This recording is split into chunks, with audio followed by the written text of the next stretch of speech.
Last weekend, a United Airlines flight to Phoenix was forced to turn around and head back to Houston. The culprit behind the diversion? Nothing wrong with the plane. It was extreme heat. And that got us wondering, how does heat affect airplane flight? Is it as simple as air being less dense? That would really matter that much, since airplanes routinely fly at high altitudes where the air's already thin. And there's a question also of climate change. As the world heats up, might there be new weight restrictions and other inconveniences for the airline industry? Marilyn Smith is professor and associate director at Georgia Tech's Vertical Lift Center of Excellence in Atlanta. Welcome to Science Friday. Are you there, Marilyn? Paul Williams is a Royal Society University Research Fellow in the Department of Meteorology at the University of Reading in the UK. Welcome to Science Friday. Good afternoon, Ira. I guess it's a busy day for you folks over there in the UK today. Yeah, I guess we might talk about turbulence in a minute in the context of aviation, but it's been a pretty turbulent day on other fronts right over here. Have we got Marilyn? Marilyn, Yeah. Are you there? Oh, good. Dr. Smith, how does heat affect flights taking off or landing? Well, it's a multifaceted approach. There are implications on the vehicle itself, but primarily the impact is on the engine.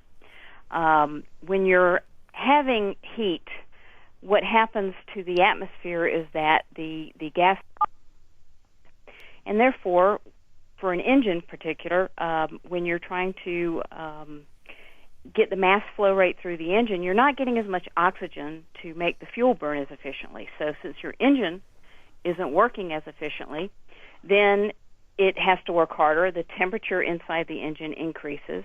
In addition, the temperature outside is hot, and so you reach maximum levels of temperature in the engine. You have to pull it back. It's called derating. You don't run it at its optimum temperature, and therefore you lose your thrust. When you lose your thrust, then what happens is you either have to go faster or you have to have a longer runway. Wow. And so, you can't take off as efficiently. And you also have to look at your rate of climb. If you have some mountains at the end of that runway, then you're not going to climb as fast on a hot day. And so you have to, be careful with that. You don't want to hit those mountains. So by having a lot thinner air, it's harder for you're effectively raising the altitude the plane is sitting at, right? Absolutely. So at 120 degrees, like it was in Phoenix, what altitude would that be? Well, Phoenix is at about approximately 1,100 feet altitude. At 120 degrees, the airplane thinks it's at a little over 5,000 feet altitude. I think it's in Denver. Close, yes. Something like that. Yes. Wow. Paul Williams, as the world heats up in certain places, making waves more extreme, for example, due to climate change, how do you see that affecting operations at airports, flight restrictions, stuff like that? Yeah, well, we do have evidence now that the number of weight restriction days has increased at least 4 U.S. airports since 1980. A weight restriction day is a day when planes cannot take off without removing either passengers or cargo from the plane in order to reduce the weight. Because as the temperature increases, the density of the air on the runway decreases, decreasing the lift force on the wings of a plane, and of course that makes it more difficult for it to take off. So we have had occasions where the passengers have been bumped because it was too hot to fly? Yeah, it happens right now, not very often, but the projection is that we'll see an increase in the number of days, and it's always in summer, the number of summer days, an increase in the number of summer days when there's a weight restriction, increasing projected by between 50 and 200% in the coming decades as the globe continues to warm. My goodness. Marilyn Smith, what's the solution here? Do you think we can just design planes with equipment built to withstand temperatures 140, 150 degrees Fahrenheit, or are there certain physical limitations that we're bumping up against? No, absolutely. In fact, we in the aerospace community have been dealing with this for the past decade. We are designing new engines that are not only able to be more efficient, saving us that fuel so that we don't dump out the carbon dioxide and the other pollutants out in the atmosphere that causes this rise in the temperature. But we're also working on having more efficient engines. We have new aircraft designs. We're not going to see the same old tube and wing designs of today.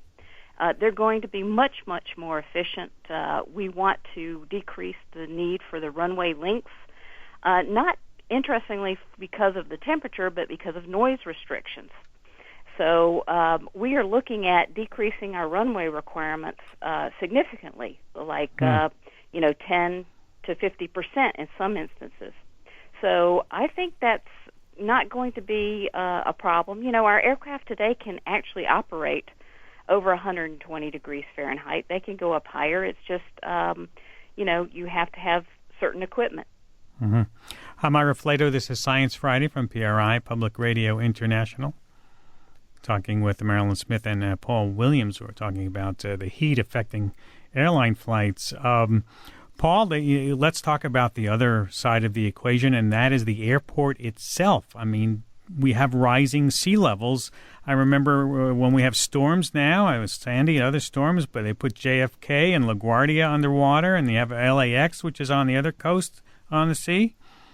Yeah, that's right. Many airports around the world are sufficiently high above sea level that they don't need to worry about this. So Heathrow Airport in London, for example, is 25 metres above sea level. But other airports, San Francisco International and JFK, are only 4 metres above sea level. And actually, there are some airports around the world that are below sea level. So, for example, Schiphol Airport in Amsterdam is 3 metres below sea level. And believe it or not, there is an airport in Kazakhstan that is 22 metres below sea level. This is a large commercial airport. Of course, it's far inland, but it could be that coastal airports that are low-lying could be threatened in future by a combination of sea level rise and storms and tides.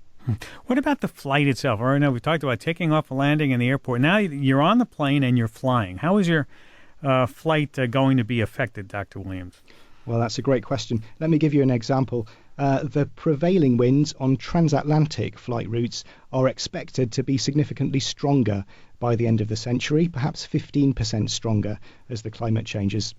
And that's because the winds and the temperatures are very strongly coupled together by the fluid dynamics of the atmosphere, and because we're changing the temperatures, the winds are changing as a consequence. What this means is that eastbound flights will experience stronger tailwinds, and we've calculated that this is going to double the likelihood of a transatlantic plane crossing the Atlantic in less than 5 hours and 20 minutes. Of course, on the other hand, it means that westbound flights will experience stronger headwinds, and that's going to slow down those flights. We've calculated that it's going to double the likelihood of a westbound flight across the Atlantic, taking more than 7 hours. And it's possible that these changes are already happening. The first thing I do when I get into my office every morning is I check out the jet stream. You can watch it in real time on the internet. And about 18 months ago, in January 2015, it was blowing at speeds of 250 miles an hour. And we know that an eastbound flight from New York to London took only 5 hours and 16 minutes.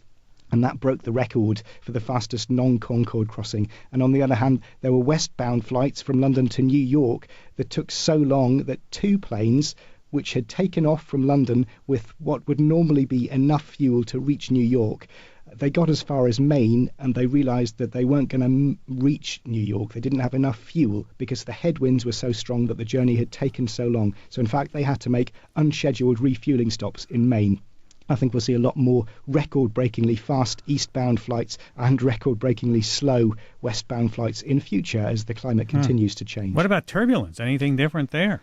And another consequence of a stronger jet stream, as you say, is more turbulence. And we've been calculating that there could be twice as much clear air turbulence on transatlantic flights by the middle of this century. And I've seen statistics showing that the number of accidents caused by turbulence has grown by a factor of 5 since 1980. That's 3 times faster than the growth in air traffic. Now, it's too early at this stage to blame that on climate change, but the science is clearly telling us to expect a long-term upward trend in turbulence in the coming decades. Well, Dr. Smith, we'll watch for those new airplanes coming out, able to handle the new vicissitudes of the new normal. I want to thank you for both taking time to be with us today. Marilyn Smith, Professor and Associate Director at Georgia Tech's Vertical Lift Center of Excellence in Atlanta. Paul Williams, Royal Society University Research Fellow, Department of Meteorology at the University of Reading in the UK. Thank you for both taking time, as I say, to be with us today. Have a good weekend. Pleasure. Thank you. You too. Welcome.